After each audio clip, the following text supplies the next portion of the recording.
મારી સમજાતી નથી, વાત જેને મારી સમજાતી નથી, ગમે તેમ હોય, ગુજરાતી નથી. મને એક ભાઈ પૂછેલું મને કે મનનભાઈ સાચો ગુજરાતી કોને કહેવાય? સાચો ગુજરાતી મેં કીધું થાક ન લાગ્યો હોય તોય આરામ કરી શકે ઈ સાચો ગુજરાતી. અને ઘણી બધી મેં ગુજરાતીઓની વ્યાખ્યાઓ કરેલી છે. હા, ગુજરાતી એટલે હનીમૂન મનાવવા માટે કાશ્મીર જાય પણ ત્યાં જઈને ધર્મશાળા ગોતે ઈ ગુજરાતી. BMW માં મર્સિડીઝ માં ગેસના બાટલા ફિટ કરાવે ઈ આપણો ગુજરાતી. અને એર ઇન્ડિયામાં લંડન કે અમેરિકા જાતો હોય ને 5000 ફૂટ ઉપર એર ઇન્ડિયામાં થેપલા ને સૂકી ભાજી કાઢે ઈ આપણો ગુજરાતી.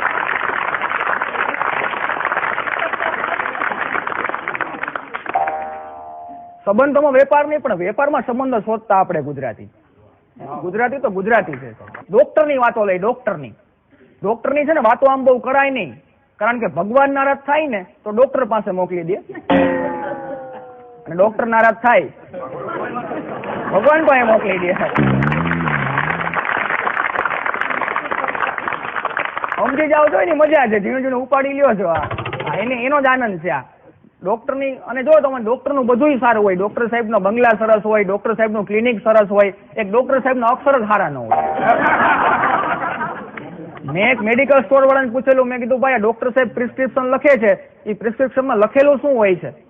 આપણને તો કઈ ઉકલાય નહીં. મને કે એમાં એમ લખેલું હોય છે કે મેં મારું કરી લીધું છે, તું તારું કરી લેજે.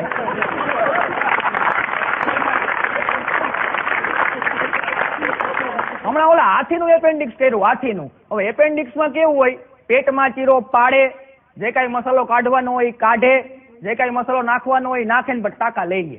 હાથીના પેટમાં ચીરો પાડ્યો, જે કાંઈ મસાલો કાઢવાનો હોય કાઢ્યો, જે કાંઈ મસાલો નાખવાનો હોય નાખ્યો ને પછી ટાંકા લઈ લીધા. એમાં એક નર્સે બીજી નર્સને પૂછ્યું, જો તો ચીપિયા તો બધાય બરાબર છે ને ગણી લે. બીજી નર્સ કે ચીપિયા બધાય બરાબર છે પણ ડોક્ટર મહેતા ગાયબ છે.